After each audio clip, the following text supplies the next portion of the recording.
이 이야기는 여유로웠던 한 가정에 드리워진 어둡고 거대한 그림자, 그리고 그 속에서 피어난 사랑과 가족의 힘에 대한 기록입니다. 임신 6개월, 가장 행복해야 할 순간 제 아내는 몇 주째 침대에서 내려오지 않았습니다. 처음엔 그저 임신의 고통이리라 생각했던 남편, 지훈 씨의 마음속엔 점차 의심의 그림자가 싹트기 시작했습니다. 그 그림자가 짙어지던 어느 날, 남편이 이불을 걷어올린 순간 눈앞에 펼쳐진 광경은 그를 얼어붙게 만들었습니다. 그 순간부터 마치 도미노처럼 걷잡을 수 없는 사건들이 연이어 터져나오며 온 가족은 두려움과 눈물, 그리고 수년간 깊이 묻혀있던 비밀의 소용돌이에 휘말리게 됩니다. 과연 이 가족은 사랑과 믿음의 힘으로 이 모든 시련을 이겨낼 수 있을까요? 지금부터 여러분의 가슴을 울릴 감동적이고 긴장감 넘치는 이야기가 시작됩니다. 제가 지훈 씨와 결혼한 지 2년이 다 되어갈 무렵 저희에게 아기가 찾아왔습니다. 온 가족에게 더 없는 기쁨이 찾아왔습니다. 모두가 제 임신 소식에 기뻐했지만 특히 시어머니께서는 가장 좋아하셨습니다.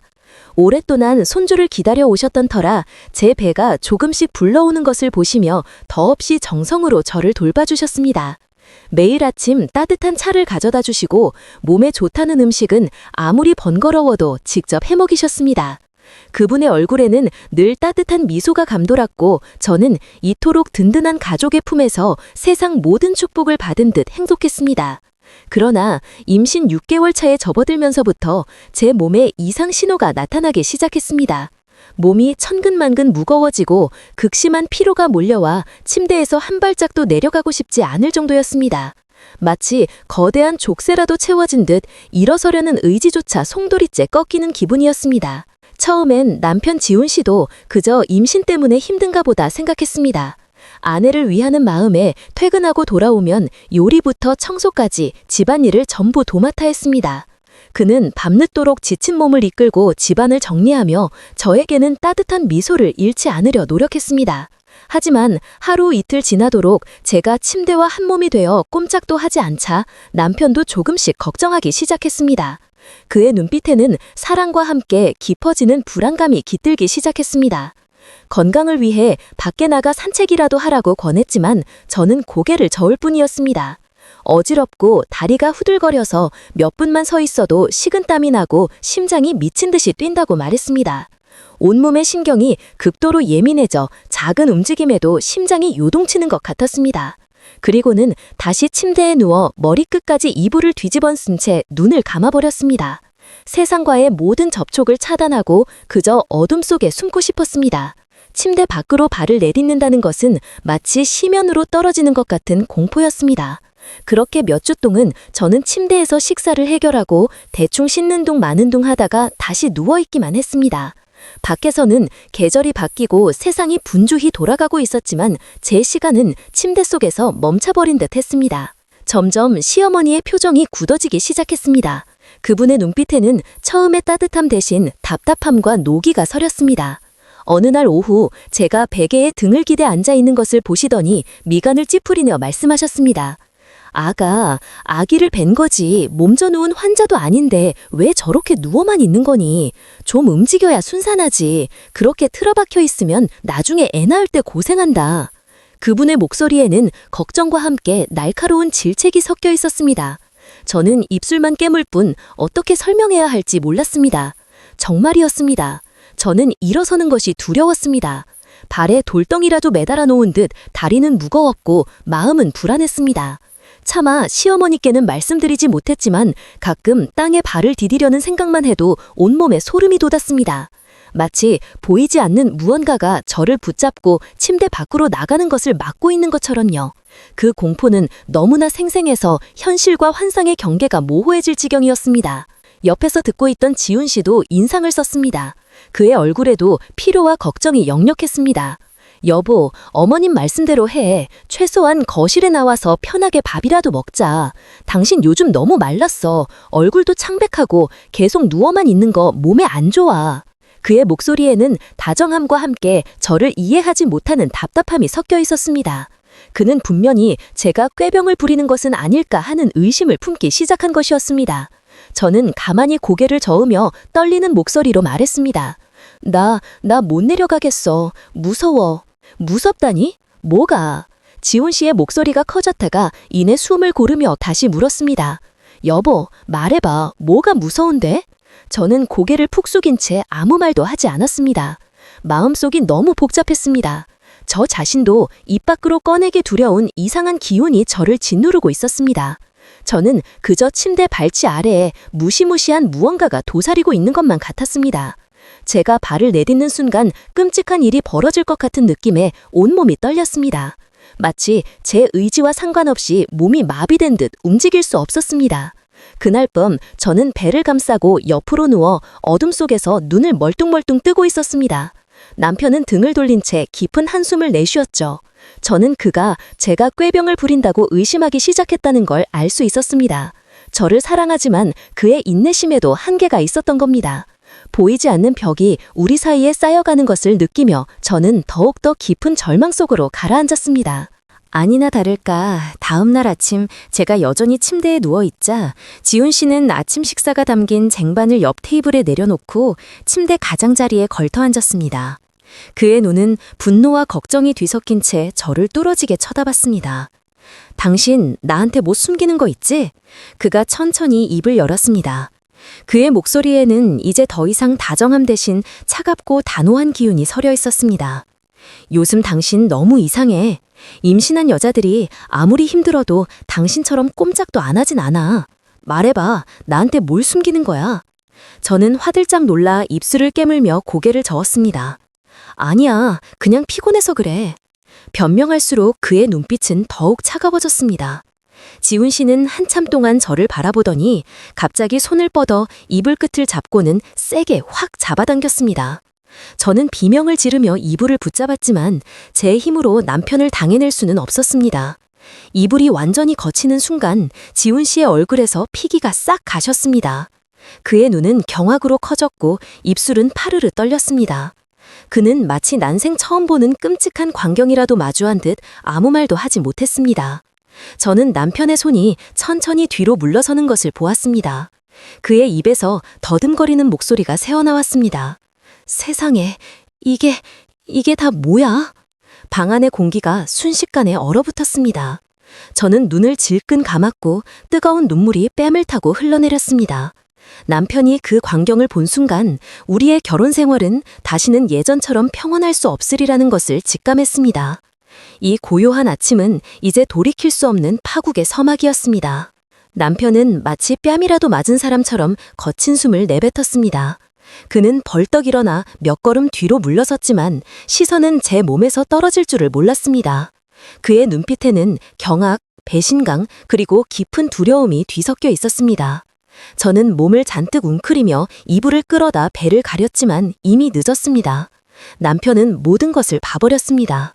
제 다리, 허벅지부터 발목까지 퍼져 있는 시퍼런 멍자국들이 마치 끔찍한 예술작품처럼 드러나 있었습니다. 단순한 멍이 아니었습니다. 너무나 광범위하고 기이한 형태의 멍들은 마치 깊은 곳에서부터 피어난 듯한 어두운 그림자 같았습니다. 저는 떨리는 목소리로 속삭였습니다. 나도 이러고 싶지 않았어. 지훈 씨는 주먹을 꽉 쥐었고 목이 맨 목소리로 물었습니다. 어째서 나한테 숨긴 거야? 바로 그때 문 밖에서 시어머니의 발소리가 들려왔습니다. 방 여사님은 채소 바구니를 든 채 문을 열고 들어오셨습니다. 아들이 망연자실 서 있고 며느리는 눈물범벅이 된 채 이불이 흐트러져 있는 모습을 보자 미간을 찌푸리며 물으셨죠. 무슨 일이냐? 지훈 씨는 붉게 충혈된 눈으로 어머니를 돌아보며 가쁜 숨을 몰아쉬었습니다. 어머니, 믿을 수가 없어요. 그는 말을 잇지 못했습니다. 저는 베개에 얼굴을 파묻고 서럽게 울음을 터뜨렸습니다. 모든 것이 제 손을 떠나 팽팽하게 당겨져 있던 끈이 툭 하고 끊어지는 것 같았습니다. 창밖은 눈부시게 밝은 아침이었지만 방 안에서 저와 남편은 마치 세상의 양끝에 서 있는 듯 했습니다. 어쩌면 이 순간부터 다시는 건널 수 없는 거리가 우리 사이에 생겨버린 건지도 모릅니다. 이 잔혹한 아침은 저희 가족에게 영원히 잊히지 않을 상처를 남길 것만 같았습니다. 남편은 마치 뺨이라도 맞은 사람처럼 거친 숨을 내뱉었습니다. 그는 벌떡 일어나 몇 걸음 뒤로 물러섰지만 시선은 제 몸에서 떨어질 줄을 몰랐습니다. 그의 눈빛에는 경악, 배신감, 그리고 깊은 두려움이 뒤섞여 있었습니다. 저는 몸을 잔뜩 웅크리며 이불을 끌어다 배를 가렸지만 이미 늦었습니다. 남편은 모든 것을 봐버렸습니다. 제 다리, 허벅지부터 발목까지 퍼져 있는 시퍼런 멍자국들이 마치 끔찍한 예술작품처럼 드러나 있었습니다. 단순한 멍이 아니었습니다. 너무나 광범위하고 기이한 형태의 멍들은 마치 깊은 곳에서부터 피어난 듯한 어두운 그림자 같았습니다. 저는 떨리는 목소리로 속삭였습니다. 나도 이러고 싶지 않았어. 지훈 씨는 주먹을 꽉 쥐었고 목이 맨 목소리로 물었습니다. 어째서 나한테 숨긴 거야? 바로 그때 문 밖에서 시어머니의 발소리가 들려왔습니다. 박 여사님은 채소 바구니를 든 채 문을 열고 들어오셨습니다. 아들이 망연자실 서 있고 며느리는 눈물범벅이 된 채 이불이 흐트러져 있는 모습을 보자 미간을 찌푸리며 물으셨죠. 무슨 일이냐? 지훈 씨는 붉게 충혈된 눈으로 어머니를 돌아보며 가쁜 숨을 몰아쉬었습니다. 어머니, 믿을 수가 없어요. 그는 말을 잇지 못했습니다. 저는 베개에 얼굴을 파묻고 서럽게 울음을 터뜨렸습니다. 모든 것이 제 손을 떠나 팽팽하게 당겨져 있던 끈이 툭 하고 끊어지는 것 같았습니다. 창밖은 눈부시게 밝은 아침이었지만 방 안에서 저와 남편은 마치 세상의 양끝에 서 있는 듯 했습니다. 어쩌면 이 순간부터 다시는 건널 수 없는 거리가 우리 사이에 생겨버린 건지도 모릅니다. 이 잔혹한 아침은 저희 가족에게 영원히 잊히지 않을 상처를 남길 것만 같았습니다. 방 안의 공기는 숨막힐 듯 무겁고 조용해서 제 심장이 쿵쾅거리는 소리가 들릴 정도였습니다. 지훈 씨는 그 자리에 못 박힌 듯 서 있었습니다. 그의 눈에는 당혹감과 분노 그리고 두려움이 뒤섞여 있었죠. 그는 제가 그렇도록 오랫동안 무엇을 숨기고 있었는지, 왜 자신에게 말하지 않았는지에 대한 배신감과 함께 사랑하는 아내가 알 수 없는 병에 시달리고 있다는 공포에 휩싸여 있었습니다. 시어머니 박 여사님은 아직 영문을 몰라 채소 바구니를 내려놓고 다가오셨습니다. 너희들 왜 그러니? 왜 아침부터 울고불고 집안이 떠나가게 소란이야? 그분의 목소리에는 짜증과 함께 불안감이 스며 있었습니다. 지훈 씨가 마른 침을 삼키며 갈라진 목소리로 말했습니다. 어머니, 저길 좀 보세요. 박 여사님은 인상을 쓰며 제 쪽으로 고개를 돌렸습니다. 이불은 이미 반쯤 벗겨져 허벅지부터 발목까지 시퍼런 멍으로 얼룩덜룩한 제 앙상한 다리가 적나라하게 드러나 있었습니다. 그 멍들은 단순한 타박상과는 확연히 달랐습니다. 너무나 광범위하고 기이한 형태의 멍들은 마치 깊은 곳에서부터 피어난 듯한 어두운 그림자 같았습니다. 저는 떨리는 목소리로 속삭였습니다. 나도 이러고 싶지 않았어. 지훈 씨는 주먹을 꽉 쥐었고 목이 맨 목소리로 물었습니다. 어째서 나한테 숨긴 거야? 바로 그때 문 밖에서 시어머니의 발소리가 들려왔습니다. 박 여사님은 채소 바구니를 든 채 문을 열고 들어오셨습니다. 아들이 망연자실 서 있고 며느리는 눈물범벅이 된 채 이불이 흐트러져 있는 모습을 보자 미간을 찌푸리며 물으셨죠. 무슨 일이냐? 지훈 씨는 붉게 충혈된 눈으로 어머니를 돌아보며 가쁜 숨을 몰아쉬었습니다. 어머니, 믿을 수가 없어요. 그는 말을 잇지 못했습니다. 저는 베개에 얼굴을 파묻고 서럽게 울음을 터뜨렸습니다. 모든 것이 제 손을 떠나 팽팽하게 당겨져 있던 끈이 툭 하고 끊어지는 것 같았습니다. 창밖은 눈부시게 밝은 아침이었지만 방 안에서 저와 남편은 마치 세상의 양끝에 서 있는 듯 했습니다. 어쩌면 이 순간부터 다시는 건널 수 없는 거리가 우리 사이에 생겨버린 건지도 모릅니다. 이 잔혹한 아침은 저희 가족에게 영원히 잊히지 않을 상처를 남길 것만 같았습니다. 지훈 씨가 떨리는 목소리로 물었습니다. 그의 시선은 제게 못 박혀 있었습니다. 언제부터 이랬어? 왜 나한테 말 안 했어? 혹시 나 몰래 무슨 일이라도 있었던 거야? 그의 목소리에는 사랑하는 아내가 혼자 감당해온 고통에 대한 분노, 그리고 그 고통의 원인을 알 수 없는 답답함이 뒤섞여 있었습니다. 아니야, 당신이 생각하는 그런 거 아니야. 저는 더듬거리며 말했지만 목이 꽉 메어왔습니다. 박 여사님은 재빨리 제 곁에 앉아 이불을 덮어주시며 아들을 돌아봤습니다. 그분의 얼굴에는 이제 며느리에 대한 질책 대신 순수한 걱정만이 가득했습니다. 너는 소리부터 지르고 볼 일이니? 애가 임신 중인데 이 지경이 된 걸 보면 분명히 병이 있는 거지. 정상이 아니잖아. 당장 병원에 데려가야겠다. 시어머니의 목소리에는 단호함이 깃들어 있었습니다. 그녀는 이 상황이 단순한 게으름이 아닌 심각한 건강 문제임을 직감한 것입니다. 지훈 씨는 여전히 충격에서 벗어나지 못한 듯 했습니다. 그는 다가와 제 손목을 잡고 날카롭게 물었습니다. 솔직하게 말해. 언제부터였어? 내가 매일 물어볼 때마다 그냥 피곤하다고만 했잖아. 언제까지 나한테 숨길 작정이었어? 그의 손은 제 손목을 꽉 쥐고 있었지만 그 악력 속에서 저는 그의 절박함과 불안감을 느낄 수 있었습니다. 이토록 고통스러운 진실이 왜 지금에서야 드러났는지 그는 이해할 수 없었습니다. 저는 흐느끼며 떨리는 손을 배 위에 올렸습니다. 무서웠어. 아기한테 안 좋을까봐. 병원에 갔다가 무슨 큰 병이라고 그래서 아기를 잃게 될까봐 무서웠단 말이야. 제 목소리는 두려움과 절망으로 떨렸습니다. 임신 중이라는 사실은 제게 더 없는 축복이었지만 동시에 감당할 수 없는 불안감의 원천이 되었습니다. 이 작은 생명이 제 안에서 자라고 있다는 사실이 제가 더 큰 고통을 견뎌야만 하는 이유가 되었습니다. 그 말을 듣는 순간 박 여사님도 잠시 멈칫하셨습니다. 평소 제게 까다롭고 불만도 많으셨지만 제 눈물이 베개를 적시는 것을 보시더니 목소리가 한결 부드러워졌습니다. 아가, 아프면 치료를 해야지. 이렇게 숨기기만 하면 너만 더 고생이야. 뱃속 손주도 생각해야지. 너 자신도 생각하고. 침대에 누워서 병을 숨기는 게 더 위험할 수도 있어.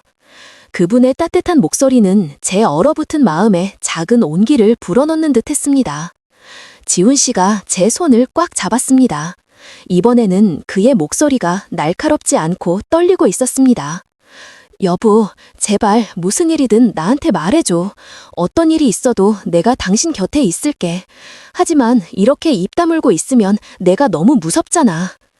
그 말을 듣자 가슴이 미어지는 듯 했습니다. 지난 며칠간 저는 온 가족이 혼란에 빠질까 두려워 홀로 걱정을 끌어안고 있었습니다. 저 혼자 참으면 될 거라고 생각했는데 일이 이렇게 커져버린 겁니다. 하지만 그의 떨리는 목소리 속에서 저는 제가 혼자가 아니라는 희미한 희망을 느꼈습니다. 박 여사님이 단호하게 말씀하셨습니다. 됐다. 더는 말할 것 없다. 오늘 오후에 당장 병원 가자. 이대로는 안심할 수 없어. 그 단호한 결정은 제게는 구원이자 새로운 두려움의 시작이었습니다. 병원에서 어떤 이야기를 듣게 될지, 제 몸에 어떤 끔찍한 병이 숨어 있을지 알 수 없었습니다. 그날 오후 지훈 씨는 저를 데리고 가족과 아는 사이인 최 선생님이 계신 산부인과로 향했습니다.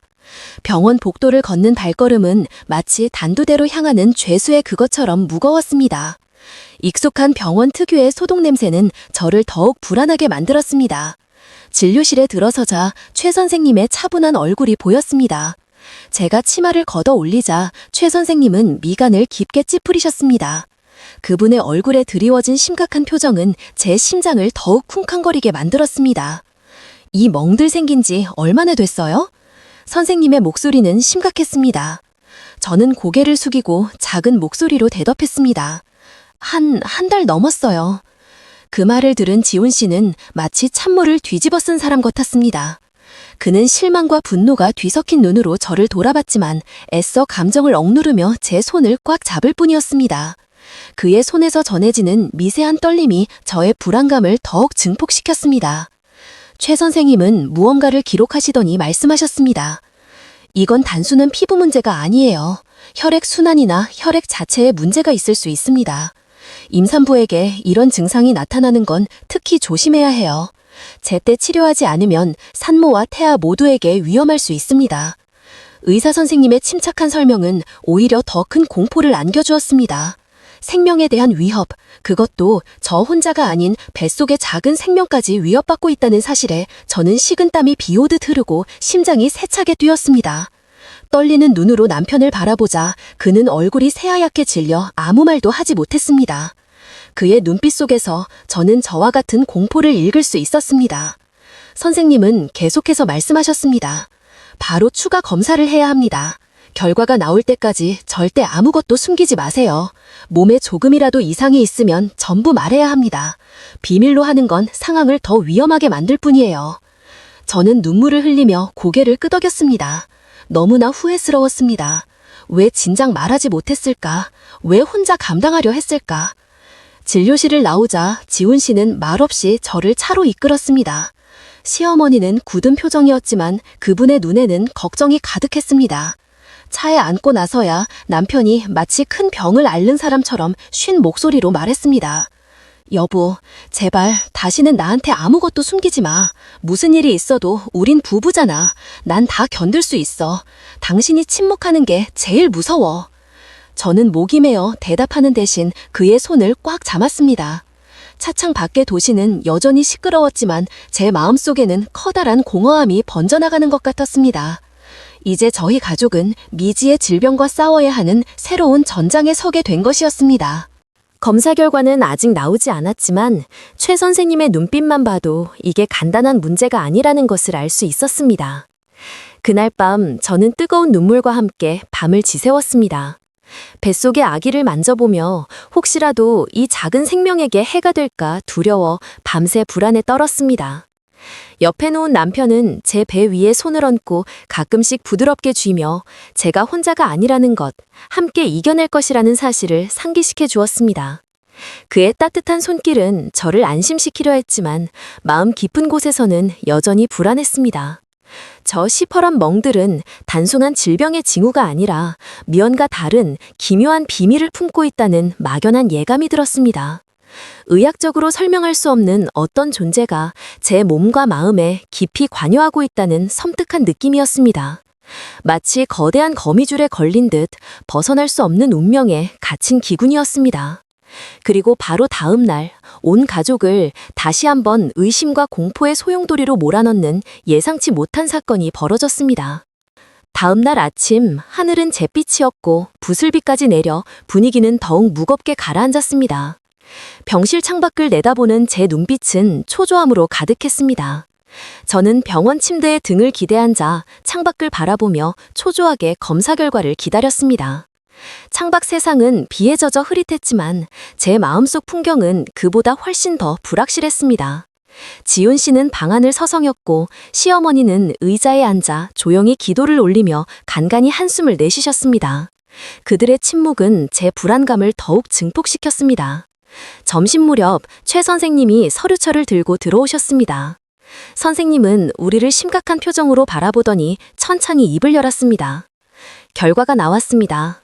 다행히 생명이 위험한 수준은 아니지만 결코 가겁게 볼 상태는 아닙니다. 그 말을 듣는 순간 심장이 쿵 하고 내려앉는 것 같았습니다. 저는 남편의 손을 꽉 잡고 떨리는 눈으로 선생님을 바라봤습니다. 이어지는 설명은 마치 날카로운 비수처럼 제 심장을 꿰뚫는 듯했습니다. 다리에 생긴 멍은 혈액 속 혈소판이 비정상적으로 감소했기 때문입니다. 혈관이 약해져서 약한 충격에도 쉽게 터지고 멍이 생기는 거죠. 임산부에게 이 상태가 지속되면 출산 시 혈액 응고에 문제가 생겨 산모와 아이 모두에게 매우 위험할 수 있습니다. 저는 목이 메어 눈물을 흘렸습니다. 오랫동안 짓눌러왔던 걱정의 실체가 드러났지만 오히려 마음은 더 불안해졌습니다. 미지의 공포가 명확한 의학적 위험으로 바뀌는 순간이었습니다. 지훈 씨가 쉰 목소리로 물었습니다. 선생님, 그럼 치료할 방법은 있습니까? 제 아내와 뱃속의 아이는 안전한 건가요? 그의 목소리에는 절박함과 간절함이 가득했습니다. 최 선생님은 고개를 저으며 부드럽게 말씀하셨습니다. 치료는 가능하지만 아주 세심한 관찰이 필요합니다.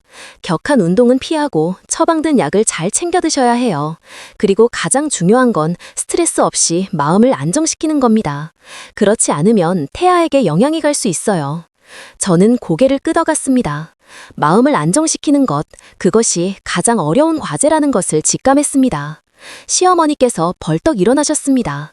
그분의 얼굴에는 깊은 안도감과 함께 며느리에 대한 미안함이 서려 있었습니다. 그거 보십시오. 제가 진작부터 말했지 않습니까? 제가 게을려서 누워만 있는 게 아니라 정말 아팠던 겁니다. 아이고, 내 며느리 불쌍해서 어떡하나. 임신도 힘든데 이런 병까지 얻고.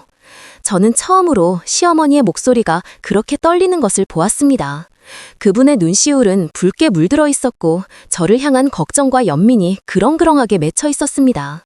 더 이상 질책하는 대신 눈물이 그렁그렁한 눈으로 저를 바라보셨습니다. 그제야 저는 시어머니의 마음속에 쌓여있던 며느리에 대한 오해와 답답함이 얼마나 컸는지, 그리고 이제 그 오해가 풀리면서 얼마나 깊은 죄책감을 느끼시는지 헤아릴 수 있었습니다. 지훈 씨도 제 옆에 앉아 속삭였습니다. 들었지 여보, 이제부터 치료에 잘 협조해야 해. 다시는 나한테 아무것도 숨기지 마. 내가 꼭 같이 이겨낼게. 저는 남편의 어깨에 기대 엉엉 울었습니다. 며칠 동안 혼자 끙끙 앓던 마음의 짐을 조금이나마 내려놓는 기분이었습니다. 의료진의 전문적인 진단과 가족들의 따뜻한 위로는 제게 한 줄기 희망을 주었지만 아직 완전히 가시지 않은 불안감은 여전히 제 마음속 깊이 자리 잡고 있었습니다. 하지만 아직 차마 말하지 못한 것이 있었습니다. 시퍼런 멍분만 아니라 저는 이상한 감각에 시달리고 있었습니다. 밤만 되면 발끝에서부터 오싹한 냉기가 스며 올라와 마치 누군가 제 발을 붙잡고 있는 듯한 느낌이 들었습니다. 그 냉기는 단순히 추운 날씨 때문이 아니었습니다. 뼛속까지 스며드는 듯한 섬뜩한 기운이었고 그럴 때마다 심장이 얼어붙는 듯한 공포에 사로잡혔습니다.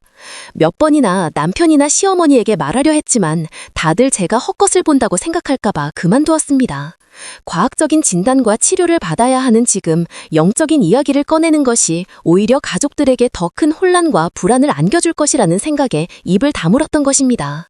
이 알 수 없는 존재의 위협 속에서 저는 고독한 싸움을 이어가고 있었습니다. 그날 오후 저희는 집으로 돌아왔습니다.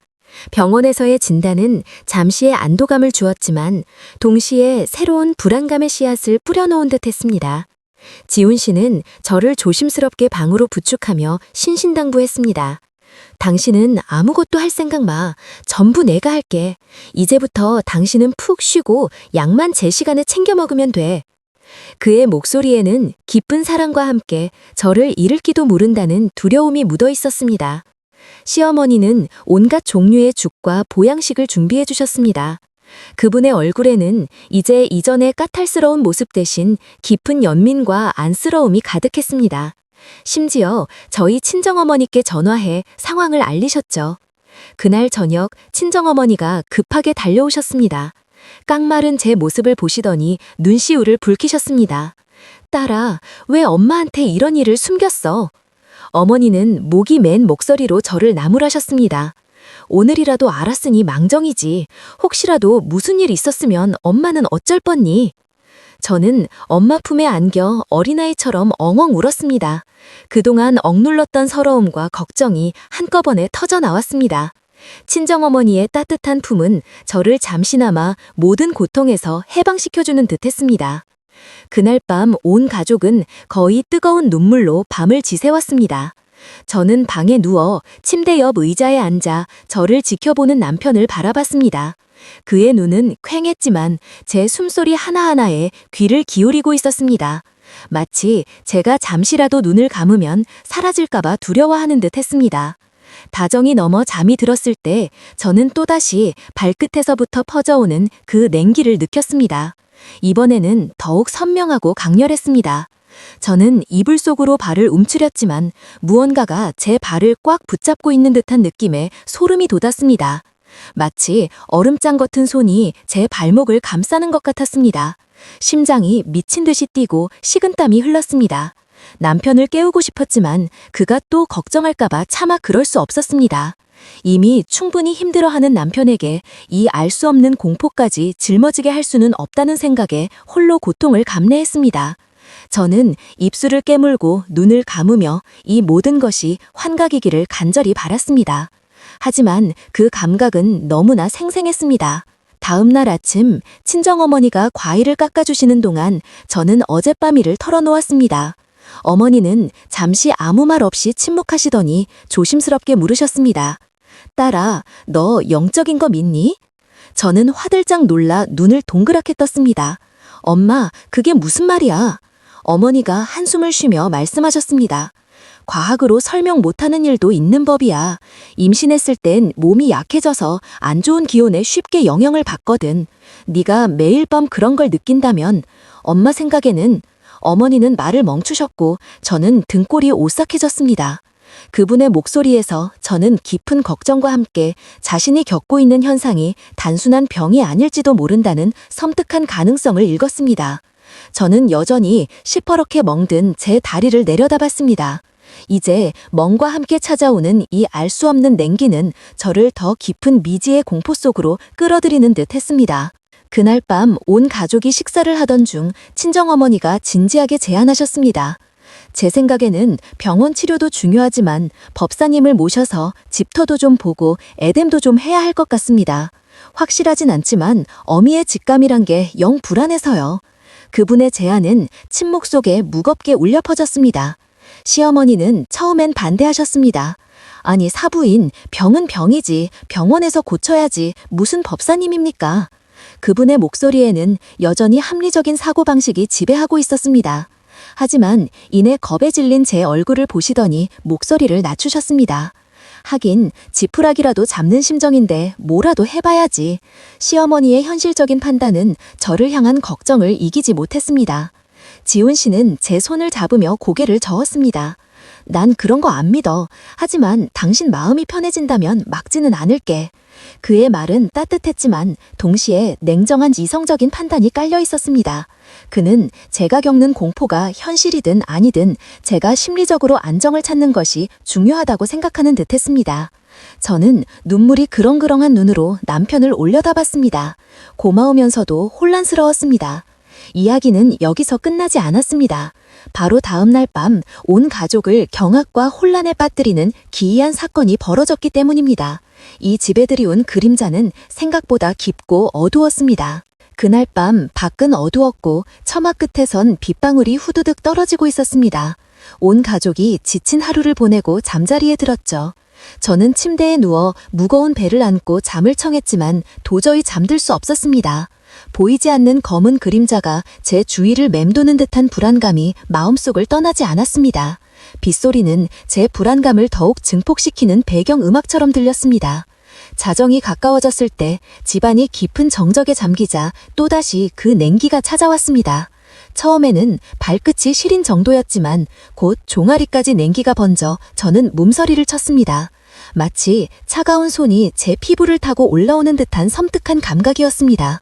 이불을 머리끝까지 뒤집었지만 그럴수록 냉기는 더욱 선명해졌습니다. 그 냉기는 단순한 차가움이 아니라 존재의 오싹함이었습니다.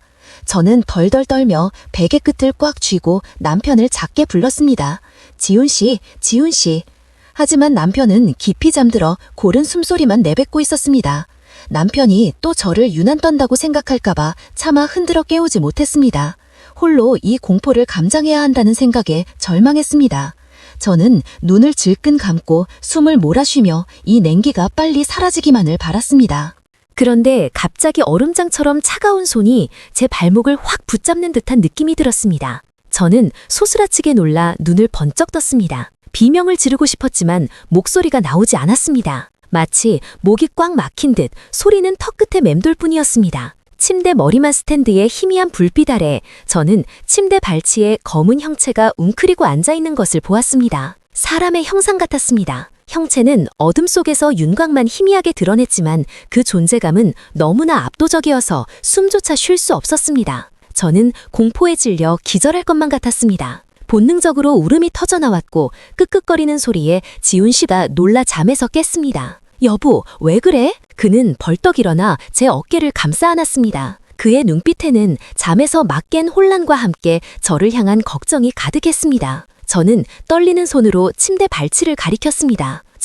저기 뭐 보여요? 남편이 제 손끝을 따라 바라봤지만 희미한 불빛 아래에는 벽에 붙여놓은 나무 의자 외에는 아무것도 없었습니다. 그는 한숨을 쉬며 저를 품에 안았습니다. 당신 너무 피곤해서 헛것을 본 거야. 무서워하지 마. 내가 있잖아. 그의 말은 저를 안심시키려 했지만 저의 공포는 실체가 있는 것이었기에 쉽게 진정되지 않았습니다. 저는 흐느끼며 고개를 저었습니다. 아니야, 똑똑히 봤어. 차가운 손이 내 발목을 잡았단 말이야. 제 목소리가 하도 떨려서인지 남편도 순간 몸을 움찔했지만 이내 저를 진정시켰습니다. 괜찮아. 시어머니도 계시고 우리 엄마도 계셔. 누가 당신을 해치겠어. 어서 자. 내일 엄마한테 말씀드려서 법사님 모셔오라고 할게. 당신 마음 편하게. 그는 애써 태연한 척했지만 그의 손에서 전해지는 미세한 떨림은 그 역시 알 수 없는 공포를 느꼈다는 것을 짐작해 했습니다. 그렇게 말했지만 저는 그날 밤 한숨도 잘 수 없었습니다. 남편의 품에 안겨 창밖의 빗소리를 들으며 전에 없던 공포에 떨었습니다. 그 어둠 속에서 저는 제 몸을 감싸고 있는 차가운 손의 감각을 지울 수 없었습니다. 이성으로는 설명할 수 없는 그러나 너무나 생생한 경험은 제 모든 믿음을 흔들었습니다. 다음 날 아침 저는 친정어머니께 모든 것을 털어놓았습니다. 밤새 겪었던 섬뜩한 경험을 이야기하자 어머니는 제 말을 듣고 얼굴이 하얗게 질리더니 두 손을 떨었습니다. 딸아, 내 말이 사실이라면 절대 가볍게 넘길 일이 아니야. 정말로 경험 많은 분을 모셔야겠다. 그분의 목소리에는 이제 단호한 결심이 서려 있었습니다. 시어머니는 처음엔 반신반의하셨지만 픽이 하나 없이 파리해진 제 얼굴을 보시더니 결국 고개를 끄덕이셨습니다. 사부인 말씀대로 뭐라도 해봅시다. 지푸라기라도 잡는 심정인데. 두 어머니의 얼굴에는 이제 하나의 목표만이 남아 있었습니다. 바로 저와 제 뱃속 아기의 안전이었습니다. 그날 오후 친정어머니의 소개로 근처에서 용하다는 법사님 한 분을 모셨습니다. 그는 이른이 넘어 보이는 깡마른 노인이었지만 눈빛만은 형광하게 빛났습니다. 그의 얼굴에는 오랜 시간 동안 수많은 영혼과 마주하며 쌓인 깊은 지혜와 함께 알 수 없는 연륜이 느껴졌습니다. 방에 들어선 법사님은 한참 동안 가만히 서서 방안을 훑어보더니 갑자기 미간을 찌푸렸습니다. 이 집에 원혼이 붙어있군. 방안은 단 하나의 소리조차 들리지 않을 만큼 조용해졌습니다. 그의 한마디는 마치 얼음물이라도 끼얹은 듯 온 가족을 얼어붙게 만들었습니다. 저는 덜덜 떨며 남편의 손을 꽉 잡았습니다. 지훈 씨는 여전히 믿지 못하는 표정이었지만 조용히 법사님을 말했습니다. 그의 이성적인 사고방식과 눈앞의 기이한 현실 사이에서 갈등하는 듯 보였습니다. 법사님은 말을 이었습니다. 이 원혼이 임신한 여자에게부터 다리 쪽에 머물고 있구나. 밤마다 괴롭히니 몸이 쇠약해질 수밖에. 이대로 두면 산모와 아이 모두에게 해로울 것이다. 그 말을 듣는 순간 온몸에 피가 차갑게 식는 것 같았습니다. 지난밤에 그 오싹한 냉기와 보이지 않는 손이 단순한 환상이 아니었다는 사실에 온몸이 떨렸습니다. 제 안에 숨겨져 있던 공포의 실체가 비로소 드러나는 순간이었습니다. 친정어머니가 다급하게 물었습니다. 법사님, 그럼 해결할 방법이 있겠습니까? 법사님은 고개를 끄덕이며 원혼을 달래는 제사상을 준비하라고 했습니다. 온 가족이 분주하게 움직였습니다. 시어머니조차 법사님의 단호한 목소리에 걱정스러운 얼굴로 지시에 따랐습니다. 그분의 얼굴에는 이제 이전의 불신 대신 깊은 경외감이 서려 있었습니다. 해질녘 법사님은 제 방에서 의식을 시작했습니다. 향냄새가 자욱하게 퍼지고 그의 나지막한 경문 소리가 방안을 채웠습니다. 그 소리는 고요하지만 강력하게 공간을 압도하는 듯했습니다. 저는 침대에 앉아 배를 감싸 안고 두려움과 희망이 뒤섞인 채 그를 바라봤습니다. 지훈 씨는 제 손을 놓지 않았고 그의 눈에서도 처음으로 깊은 긴장감이 역력했습니다. 그는 이 모든 상황을 이성적으로는 이해할 수 없었지만 저를 향한 사랑과 뱃속 아기에 대한 책임감으로 그 자리를 지키고 있었습니다. 의식이 한창일 때 법사님이 갑자기 동작을 멈추고 떨리는 손으로 침대 발치를 가리켰습니다. 저기 있다. 온 가족이 소스라치게 놀랐습니다. 저는 비명을 지르며 남편의 어깨에 얼굴을 파묻었습니다. 보이지 않는 존재를 지적하는 법사님의 모습은 섬뜩할 정도로 생생했습니다. 시어머니는 덜덜 떨며 손에 쥔 얌주를 계속해서 돌렸습니다. 그분의 입에서는 낮은 불경 소리가 새어나왔습니다. 법사님이 다시 경문을 외자 제단 위의 촛불이 심하게 흔들렸습니다. 촛불은 금방이라도 꺼질 듯 위태롭게 기울었습니다. 바로 그 순간 저는 다리가 한결 가벼워지는 것을 느꼈습니다. 오싹하던 냉기는 사라지고 따뜻한 기운이 온몸으로 퍼져나갔습니다. 마치 무언가 짓누르고 있던 거대한 압력이 쿨려난 듯한 해방감이었습니다. 의식을 마친 법사님은 땀을 닦으며 당부했습니다. 일단은 잠잠해졌지만 산모의 마음을 편안하게 해줘야 하오. 절대 다투거나 스트레스를 주지 마시오. 그리고 조상님께 자주 향을 피우고 평안을 기원하시오. 온 가족이 고개를 끄덕였습니다. 저도 안도의 한숨을 내쉬었지만 마음속에는 여전히 막연한 두려움이 남아 있었습니다. 이 모든 것이 정말 끝난 것일까? 이 알 수 없는 존재가 완전히 사라진 것일까? 그날 밤 저는 정말 오랜만에 깊은 잠을 잘 수 있었습니다. 더 이상 차가운 기운은 느껴지지 않았죠. 밤새 저를 짓누르던 악몽 같은 감각에서 벗어나는 듯 했습니다. 다음 날 아침 지훈 씨는 희망에 찬 눈으로 저를 바라봤습니다. 그것 봐. 정말 영적인 문제였나 봐. 그래도 의사 선생님 말씀 잘 듣고 약도 꼬박꼬박 먹어야 해. 그래야 우리 아기 건강하게 낳지. 그의 얼굴에는 미소를 되찾은 안도감이 역력했습니다. 저는 고개를 끄덕이며 남편에게 무한한 고마움을 느꼈습니다. 처음엔 의심하고 화를 냈지만 결국 제 곁에서 함께 이 무거운 짐을 짊어져 주었으니까요. 남편의 믿음과 지지는 저에게 가장 큰 힘이었습니다. 모든 것이 안정되는 듯 했습니다. 가족들은 다시 일상으로 돌아왔고 집안에는 평화로운 기운이 감돌기 시작했습니다. 시어머니의 얼굴에도 미소가 돌아왔고 친정어머니는 안심한 듯 따뜻한 차를 마셨습니다. 그러나 그 평화는 잠시. 일주일 뒤 정기검진을 위해 병원을 찾았을 때 최 선생님은 온 가족을 다시 한번 공포에 빠뜨리는 사실을 발견했습니다. 액땜굿 이후 저는 한결 몸이 가벼워졌습니다. 밤에도 더 이상 그 차가운 냉기나 검은 그림자에 시달리지 않았죠. 집안 분위기도 한결 부드러워졌습니다. 시어머니의 태도도 눈에 띄게 달라져 이전처럼 잔소리 대신 따뜻한 관심을 보여주셨습니다. 매일 아침 안부를 물으시고 제가 먹고 싶다는 음식을 물어 직접 만들어주셨습니다. 하지만 불안감은 완전히 사라지지 않았습니다. 최 선생님은 일주일 뒤에 다시 혈액 검사를 하자고 하셨죠. 약속된 날 아침 지훈 씨와 함께 병원으로 향했습니다. 초겨울 서울의 공기는 차가웠습니다. 저는 남편 등 뒤에 앉아 배를 감싸 안고 만감이 교차했습니다. 기대감과 함께 다시 찾아올지 모르는 불길한 소식에 대한 두려움이 공존했습니다. 최 선생님은 검사 결과를 받아들고 몇 번이나 확인하더니 미간을 찌푸렸습니다. 그 표정에 저와 남편의 심장이 철렁 내려앉았습니다. 그녀의 얼굴에는 깊은 고민과 함께 어두운 그림자가 드리워져 있었습니다. 제가 조심스럽게 물었습니다. 선생님, 상태가 좀 나아졌나요? 선생님은 한숨을 쉬며 무거운 목소리로 말했습니다. 지난번보다 혈소판 수치가 오르기는커녕 오히려 조금 더 떨어졌어요. 이건 아주 심각한 문제입니다. 특히 지금은 임신 6개월 차라 태아가 빠르게 성장하면서 산모의 몸에 가해지는 부담이 크거든요. 그 말을 듣는 순간 제 정신이 아득해지고 식은땀이 흘렀습니다.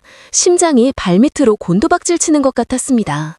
지훈 씨는 얼굴이 하얗게 질려 다급하게 물었습니다. 그럼 이제 어떻게 해야 합니까? 아이에게 영향이 있는 건가요? 그의 목소리에는 이제 통제할 수 없는 절망감이 묻어 있었습니다. 최 선생님은 단호하지만 조심스러운 어조로 답했습니다. 지금 단정할 수는 없습니다. 하지만 혈소판 수치가 더 떨어지면 출산 시 과다출혈의 위험이 있습니다. 가족분들 모두 마음의 준비를 하셔야 하고 지금부터는 몸의 작은 변화 하나도 놓치지 말고 지켜봐야 합니다. 과다출혈이라는 말에 손발이 얼음장처럼 차가워졌습니다. 저는 남편의 손을 꽉 잡았습니다. 온 세상이 무너져 내리는 것 같았습니다. 아직 제대로 엄마가 되어보지도 못했는데, 아이를 보지도 못했는데 모자 모두를 잃을 수도 있다는 위험에 직면한 것입니다. 제 뱃속의 아기가 그토록 간절히 바라던 작은 생명이 이제는 저의 가장 큰 두려움의 대상이 되어버렸습니다. 지훈 씨는 어깨를 감싸 안으며 떨리는 목소리로 말했습니다. 괜찮아 여보, 요즘 의학이 얼마나 발전했는데 내가 옆에 있을 테니 너무 무서워하지 마. 그의 말은 저를 위로하려 했지만 그의 눈빛 속에 담긴 깊은 불안감은 숨길 수 없었습니다. 저는 흐느끼며 고개를 끄덕였지만 눈물은 멈추지 않았습니다. 집에 돌아와 온 가족이 거실에 모였습니다. 소식을 들은 친정어머니는 말을 잃었고 시어머니는 수저를 내려놓고 깊은 한숨을 내쉬셨습니다. 평소 과묵하시던 시아버님께서도 입맛을 다시며 말씀하셨습니다. 우리 며느리 고생이 많구나. 이제는 그저 산모와 아이 모두 건강하기만 바랄 뿐이다. 다른 건 아무것도 중요하지 않아. 그분의 목소리에는 이제 모든 욕심과 기대를 내려놓은 듯한 초연함이 묻어 있었습니다. 그날 이후 지훈 씨는 완전히 달라졌습니다. 그는 회사에 휴가를 내고 집에서 저를 돌보는 데만 전념했습니다. 매일 직접 죽을 끓여주고 집안을 청소하고 밤새 제가 잠든 것을 지켜보았습니다. 그런 남편을 보니 사랑스러우면서도 마음이 아팠습니다. 아마 지금껏 그의 사랑을 이토록 깊이 느껴본 적은 없었던 것 같습니다. 이 절체절명의 순간 저희 부부의 사랑은 더욱 단단하게 굳어져가는 듯했습니다. 하지만 제 마음속에는 여전히 불안감이 남아 있었습니다. 다리의 멍은 사라지지 않았고 오히려 새로운 곳에 몇 개 더 생겨났습니다. 단순한 병이 아닌 것은 아닐까 하는 의심이 다시 고개를 들었습니다.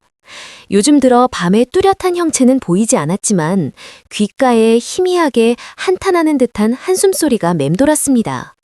그 소리는 마치 저의 내면에서 터져나오는 절망의 메아리 같기도 했습니다.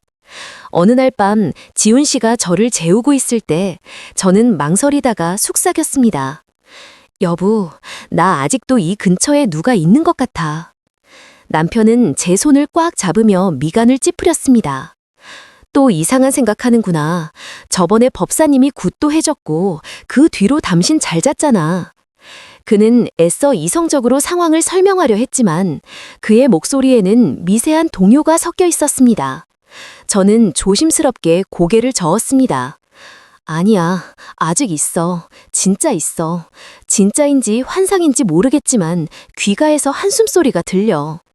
지훈 씨는 말이 없었습니다. 이번에는 그의 눈빛에 당혹감이 스치는 것을 보았습니다. 그는 방 안을 둘러보고는 일어나 창문을 확인하고 마당을 내려다봤습니다. 잠시 후 그는 다시 제 옆에 누웠지만 제 손을 아플 정도로 꽉 쥐었습니다. 당신 말을 믿어. 하지만 그게 무엇이든 누가 됐든 당신과 우리 아기를 해치도록 내버려 두지 않을 거야. 그의 말은 따뜻했지만 동시에 불안감을 더했습니다. 저는 그의 목소리에서 결연한 의지를 느꼈습니다. 마치 그 역시 우리 주변에 무언가 이상한 존재가 있다는 것을 믿기 시작한 것처럼요.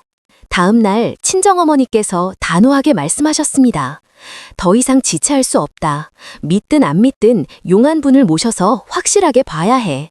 사람 목숨, 손주 목숨이 달린 일을 가볍게 여길 수 없어. 그분의 얼굴에는 이제 확고한 결심이 서려 있었습니다. 시어머니는 처음엔 버럭하셨습니다.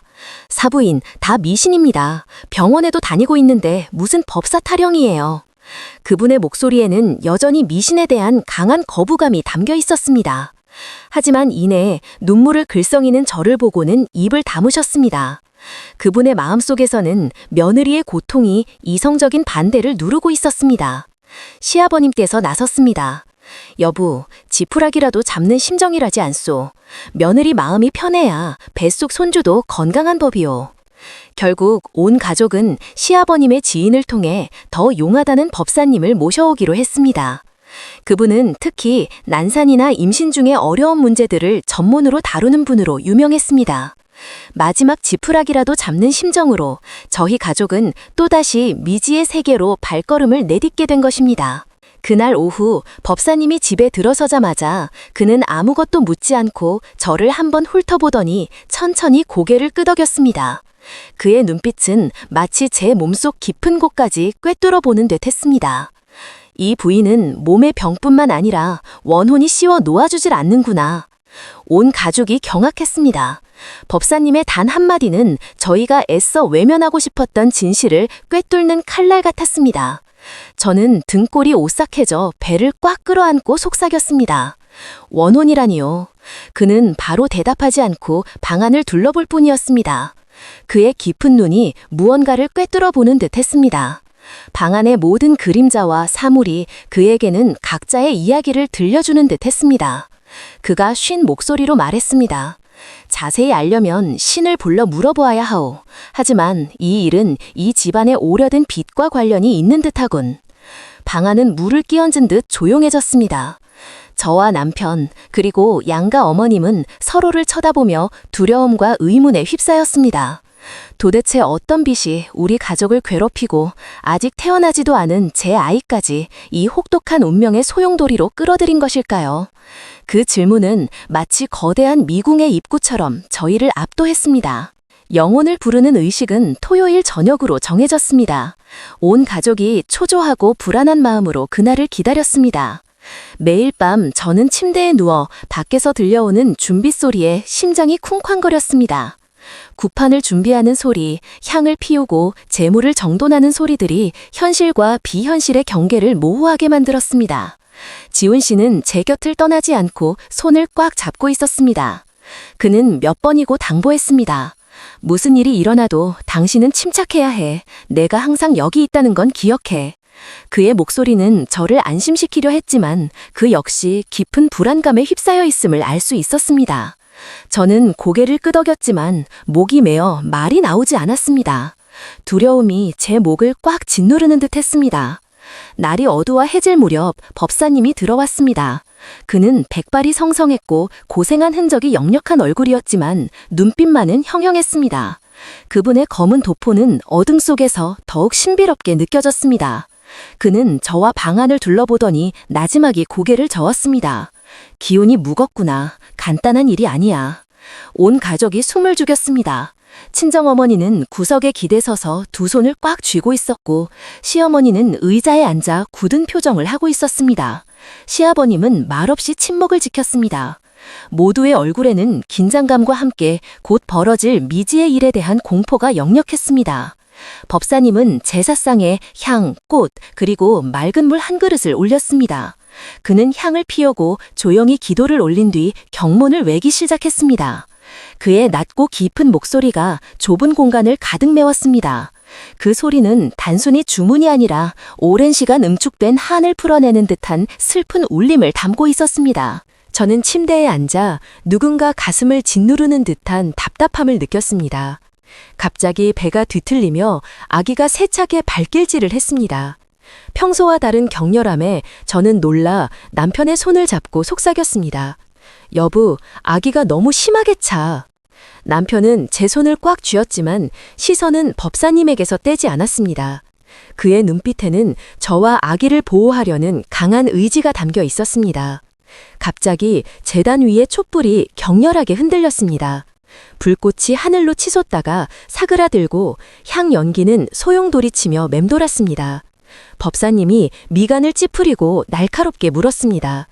여기에 있는 자가 누구냐? 정체를 밝혀라. 방 안은 쥐 죽은 듯 조용했습니다. 그때 침대 구석에서부터 차가운 바람이 불어왔고 제 다리는 감각이 없을 정도로 차가워졌습니다. 마치 얼음장 같은 기운이 제 몸을 타고 흐르는 듯 했습니다. 순간 귀가에 한 맺힌 여자의 흐느낌이 들려왔습니다. 그 소리는 너무나 애처로워 제 심장을 찢는 듯 했습니다. 저는 울음을 터뜨리며 남편에게 매달렸습니다. 나 우는 소리가 들려. 법사님은 계속 경문을 외며 엄숙하게 물었습니다. 너는 누구냐? 어찌하여 이 임신한 여인을 괴롭히는 것이냐? 촛불이 다시 한번 활활 타올랐다가 누군가 입김을 분 것처럼 약해졌습니다. 시어머니는 겁에 질려 손에 염주를 돌리며 계속 불경을 외웠습니다. 그분의 얼굴에는 공포와 함께 이 모든 상황을 받아들여야 한다는 절박함이 서려 있었습니다. 갑자기 저는 머리가 핑 돌고 눈앞이 아찔해졌습니다. 그리고 흐릿한 목소리가 제 머릿속에서 속삭이듯 울렸습니다. 나는 이 집의 옛 주인이요. 나는 원통하게 죽어 아직 이 세상을 떠나지 못했소. 저는 제가 무슨 말을 하는지도 모르는 채 그 말을 내뱉으며 서럽게 울었습니다. 제 의지와 상관없이 흘러나오는 목소리는 제 것이 아니었습니다. 온 가족이 경악했습니다. 지훈 씨는 저를 꽉 끼안고 당황한 눈으로 외쳤습니다. 여보, 방금 뭐라고 한 거야? 법사님은 손을 들어 조용히 하라는 신호를 보내고는 계속해서 물었습니다. 어찌하여 죽었는가? 제 안에 있던 목소리가 터져나왔습니다. 나는 억울하게 죽었소. 임신한 몸으로 남편에게 버림받았소. 나는 한을 품고 이 집에서 숨을 거두었소. 온 가족이 그 자리에 얼어붙었습니다. 시어머니는 가슴을 부여잡고 얼굴이 새하얗게 질렸습니다. 시아버님은 깊은 한숨을 내쉬었고 그의 눈에는 무언가 짐작하는 듯한 빛이 스쳤습니다. 이 집의 비밀이 이렇게 잔혹한 방식으로 드러나는 순간이었습니다. 법사님이 엄하게 물었습니다. 그 원한 때문에 이 산모에게 붙어 있는 것이냐? 제 아내의 속삭임이 목맨 소리로 이뤄졌습니다. 나는 그녀가 옛날에 나와 같아 보여서 그녀 역시 나처럼 될까봐 두려웠소. 해치고 싶진 않았지만 떠날 수가 없었소. 그 말은 제 심장을 갈기갈기 찢는 듯 했습니다. 저는 마치 제 자신이 그 고통을 느끼는 것처럼 엉엉 울었습니다.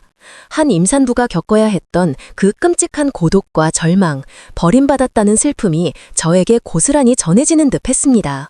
지훈 씨가 겁에 질려 저를 불렀습니다. 여보, 정신 차려. 법사님은 작은 부적 하나를 꺼내 제 이마에 가볍게 대었습니다. 그 순간 몸이 깃털처럼 가벼워지는 것을 느끼며 저는 남편의 품으로 쓰러졌습니다. 제 안에 머물던 그 목소리는 사라졌고 가족들은 안도의 한숨을 내쉬었습니다. 그들은 이 모든 것이 꿈이 아니었음을, 그리고 이 집에 깃든 슬픈 사연이 실제했음을 깨달았습니다. 법사님은 고개를 저으며 슬픈 목소리로 말했습니다. 이 영혼은 악귀가 아니라 억울함이 풀리지 않아 떠나지 못하는 것이오. 하지만 이대로 두면 계속해서 괴롭힐 것이니 영혼이 편안히 갈 수 있도록 천도제를 지내주어야 산 사람이 편안할 것이오. 그분의 설명은 저희가 겪었던 모든 의문을 풀어주었습니다. 이 집에 깃든 슬픔, 그리고 저에게 찾아왔던 알 수 없는 증상들. 친정어머니는 다급하게 고개를 끄덕였습니다. 네, 법사님, 시키시는 대로 다 하겠습니다. 시어머니도 작은 목소리로 말했습니다. 이럴 줄 알았으면 집 살 때 더 꼼꼼히 알아볼걸. 오래된 사연이 있는 줄은 꿈에도 몰랐네. 그분의 목소리에는 이제 며느리에 대한 미안함과 더불어 이 집에 대한 죄책감이 섞여 있었습니다. 법사님은 저를 보며 진지하게 말씀하셨습니다. 부인은 마음을 굳게 먹고 두려움에 휘둘리지 마시오. 뱃속의 아이는 어머니의 평안을 필요로 하오. 저는 눈물을 흘리며 고개를 끄덕였습니다. 지난 며칠간 저는 박복한 여인의 한과 함께 살았던 것입니다. 그녀가 가여우면서도 두려웠고 그녀의 모습에서 제 처지가 겹쳐 보이기도 했습니다. 임신한 몸으로 고통받는다는 공통점은 저와 그 영혼 사이에 기묘한 유대감을 형성했습니다. 의식이 끝난 후 가족들은 그 영혼을 위해 절에서 천도제를 지내기로 했습니다. 지훈 씨는 제 손을 잡고 속삭였습니다. 걱정 마 여보, 당신과 우리 아기가 평안할 수 있다면 뭐든지 할게. 저는 남편을 올려다봤습니다. 그의 눈빛은 확고했습니다. 그 순간 저는 부부의 연이 얼마나 소중한지 다시 한번 깨달았습니다. 서로에게 가장 큰 버팀목이 되는 존재, 그것이 바로 가족이라는 것을요. 하지만 마음 깊은 곳에서는 여전히 불길한 예감이 가시지 않았습니다. 모든 일이 이렇게 쉽게 끝나지 않을 것 같았고 제 예감은 틀리지 않았습니다. 불과 며칠 뒤 온 가족을 다시 한번 공포와 의심의 소용돌이로 몰아넣는 새로운 사건이 터졌기 때문입니다. 이 집에 깃든 슬픈 이야기는 아직 끝나지 않은 듯했습니다. 영혼을 부르는 의식이 끝난 후 온 가족은 그 박복했던 여인의 영혼이 좋은 곳으로 가길 바라며 절에서 천도제를 지내기로 했습니다. 다음 날 아침 시어머니와 친정어머니는 함께 제사상에 올릴 과일과 떡, 향과 초를 준비했습니다. 그들의 얼굴에는 피곤함 속에서도 한 영혼의 평안을 기원하는 간절함이 서려 있었습니다. 그리고 온 가족이 저를 데리고 절로 향했죠. 산중터가 자리한 작고 고즈넉한 절이었습니다. 절 특유의 고요함과 은은한 향냄새는 저의 불안한 마음을 조금이나마 안정시켜주는 듯했습니다. 주지 스님은 우리의 이야기를 들으시고는 조용히 고개를 끄덕이셨습니다. 세상 모든 일에는 인과가 있는 법입니다. 떠나간 이가 이승의 미련이 남았다면 살아있는 이들이 정성으로 기원해 주어야 합니다. 그래야 양쪽 모두 평안을 얻을 수 있지요. 스님의 말씀을 듣자 마음이 한결 가벼워졌습니다. 모든 고통과 번뇌가 인과의 흐름 속에 놓여 있다는 깨달음은 제게 새로운 시각을 주었습니다. 은은한 목탁 소리가 울려 퍼질 때 저는 눈을 감고 두 손을 모았습니다. 그 영혼이 부디 미련을 떨치고 좋은 곳으로 가기를, 그리고 제 아이가 무사히 세상에 태어나기를 간절히 빌었습니다. 제 기도는 비단 그 영혼만을 위한 것이 아니라 제 자신과 제 아이를 위한 간절한 소원이었습니다. 천도제가 끝나자 가족들은 무거운 짐을 내려놓은 듯 안도의 한숨을 내쉬었습니다. 잠시나마 찾아온 평화는 너무나 소중했습니다. 하지만 그 평화는 오래가지 않았습니다. 그날 밤 집으로 돌아온 저는 몸에 이상을 느꼈습니다. 뱃속의 아기가 평소보다 훨씬 격렬하게 발길질을 했고 그때마다 식은땀이 날 정도로 아팠습니다. 마치 아기가 제 몸속에서 강하게 저항하는 듯한 느낌이었습니다. 저는 배를 감싸고 거친 숨을 몰아쉬며 남편을 불렀습니다. 지훈 씨! 지훈 씨는 겁에 질려 달려와 저를 눕히며 떨리는 목소리로 물었습니다. 여보, 왜 그래? 많이 아파? 병원 가자. 응? 친정어머니도 황급히 달려오셨고 온 가족이 놀라 모여들었습니다. 그들의 얼굴에는 다시금 깊은 불안감이 서려 있었습니다. 저는 남편의 손을 잡고 고개를 저으며 간신히 말했습니다. 잠깐만, 좀 괜찮아지는지 볼게요. 하지만 통증은 파도처럼 계속해서 밀려왔습니다. 마치 제 몸이 산산조각 나는 듯한 고통이었습니다. 저는 침대 시트를 꽉 움켜쥐고 울음을 터뜨렸습니다. 지훈 씨는 얼굴이 새하얗게 질린 채 제 반대에도 불구하고 저를 번쩍 안아 차로 향했습니다. 그날 밤 저희는 다시 병원 응급실로 향했습니다. 병원 특유의 차가운 공기와 소독 냄새는 저를 더욱 불안하게 만들었습니다. 최 선생님은 저를 급히 진찰하시더니 엄한 목소리로 말씀하셨습니다. 조기 진통의 신호가 있습니다. 다행히 제때 오셨어요. 조금만 늦었어도 아이를 잃을 뻔했습니다. 저는 정신이 아득해지며 눈물을 쏟아냈습니다. 아이를 잃을 뻔했다는 말은 저의 모든 감각을 마비시키는 듯 했습니다. 지훈 씨는 저를 깨워놨고 그의 눈은 붉게 충혈되어 있었습니다. 다행이다. 정말 다행이야, 여보. 선생님은 제게 최소 몇 주간은 입원해서 상태를 지켜봐야 하며 절대 스트레스를 받거나 감정적으로 동요해서는 안 된다고 당부하셨습니다. 저는 무겁게 짓눌리는 마음으로 고개를 끄덕였습니다. 이 모든 시련이 끝없이 이어지는 듯 했습니다.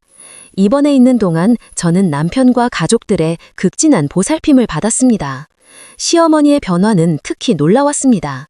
그분은 매 끼니 때마다 직접 끓인 죽을 가져다 주셨고 목소리는 한결 부드러워졌습니다. 아가, 너는 아무 걱정 말고 집안일은 이 어미한테 맡겨라. 넌 그저 우리 손주를 위해 몸조리만 잘하면 된다. 저는 감동의 눈물을 흘렸습니다.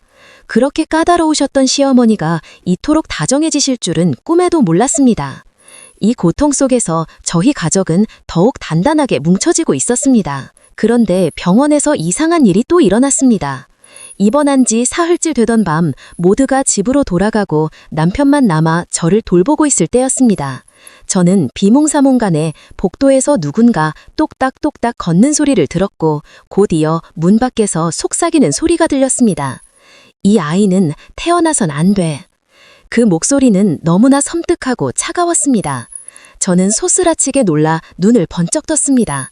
심장이 미친 듯이 뛰었고 옆을 보니 남편은 의자에 기댄 채 잠들어 있었습니다. 극심한 공포에 식은땀이 흘렀습니다. 저는 용기를 내어 떨리는 눈으로 문 쪽을 바라봤지만 밖에는 노란 복도등 불빛만 있을 뿐 아무도 없었습니다. 제 환청이었을까요? 아니면 아직 무언가가 저를 쫓아다니는 것일까요? 다음 날 아침 저는 남편에게 그 이야기를 했습니다. 그는 미간을 찌푸리며 애써 침착하게 말했습니다. 당신이 꿈을 꾼 걸 거야. 어젯밤 내내 내가 여기 있었는데 아무도 못 봤어. 그는 저를 안심시키려 했지만 그의 눈빛에는 미세한 불안감이 스치는 것을 보았습니다. 저는 눈물을 흘리며 고개를 저었습니다. 아니야, 똑똑히 들었어. 바로 문 앞에서 들렸단 말이야. 지훈 씨는 더 이상 아무 말도 하지 않았지만 그의 눈빛에 스치는 불안감을 숨기지는 못했습니다. 그저 저를 더 불안하게 만들고 싶지 않아 애써 태어난 척하는 것 같았습니다. 그 후 친정어머니가 병문안을 오셨을 때 저는 다시 그 이야기를 꺼냈습니다. 어머님은 한참 동안 침묵하시더니 나지막에 한숨을 쉬었습니다. 딸아, 엄마 생각에는 천도제로 일이 다 끝난 게 아닌 것 같구나. 아직 해결되지 않은 무언가가 있는 모양이야. 저는 무거운 마음으로 엄마를 바라봤습니다.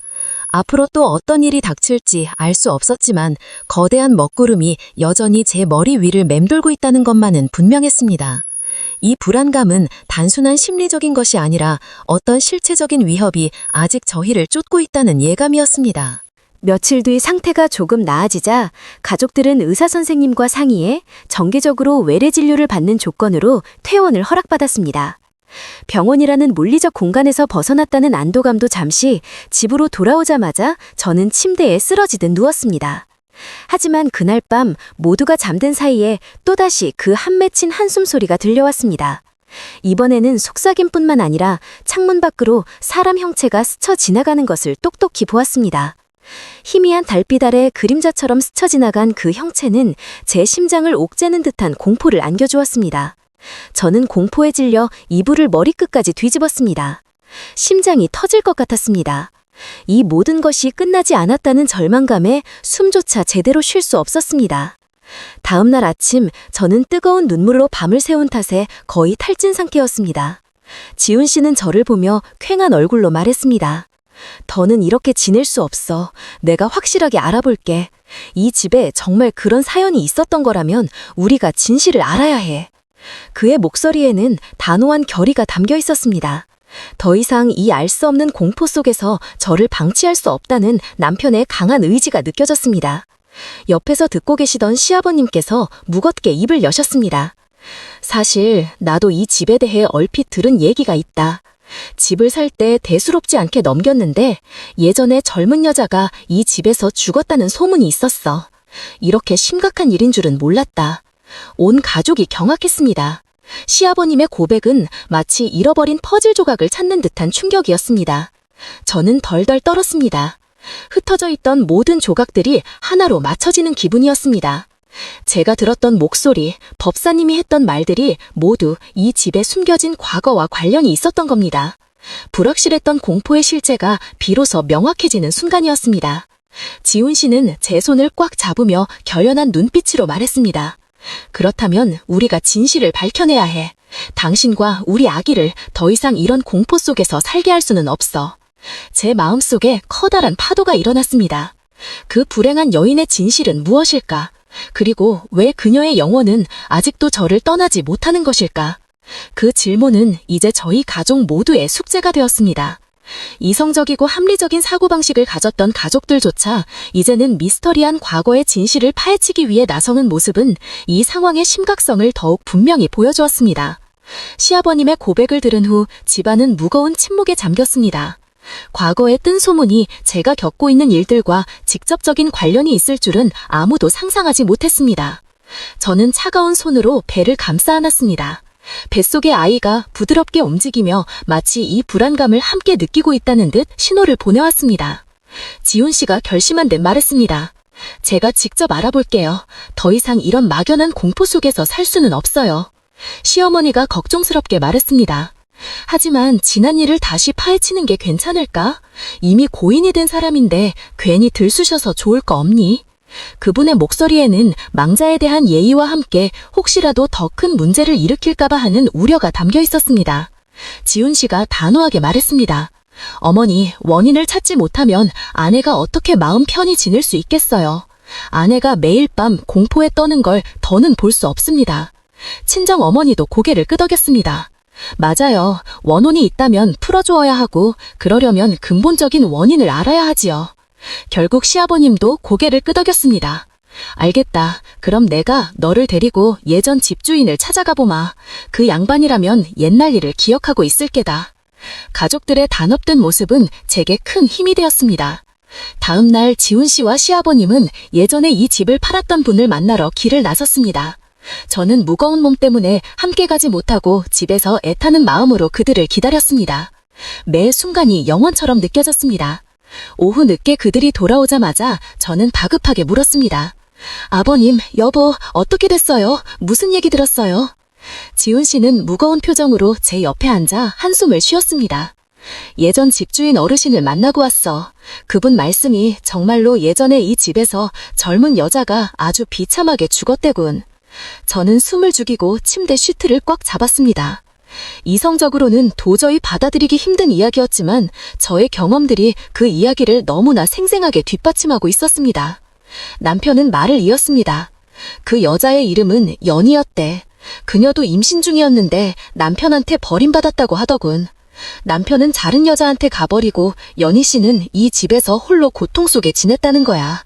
그러다 진통이 왔는데 곁에 아무도 없어서 결국 아이와 함께 세상을 떠났대. 그 말을 듣는 순간 눈앞이 흐려지고 가슴이 미어졌습니다. 저는 마치 연희 씨의 고통을 제 몸으로 느끼는 듯 했습니다. 사람들은 그녀가 깊은 원한을 품고 죽었고 그 후 며칠 동안이나 비통한 울음소리가 집안에서 들렸다고 했습니다. 그 뒤로는 아무도 이 집에서 오래 살지 못했다고 합니다. 연희라는 여자의 이야기는 제가 의식 중에 들었던 것과 똑같았습니다. 저는 소름이 돋아 눈물을 흘렸습니다.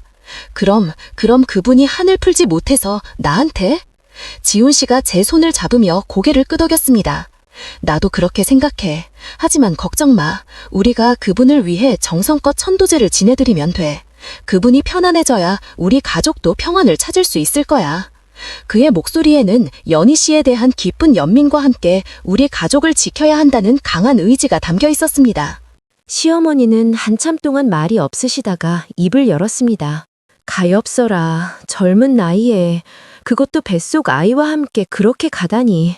원한이 남는 것도 무리가 아니지. 우리 식구들이 정성을 다해야겠다. 그분의 목소리에는 진심 어린 애도와 함께 이 집의 주인이자 가족의 어른으로서 책임을 다하겠다는 의지가 담겨 있었습니다. 그날 밤 저는 잠을 이룰 수 없었습니다.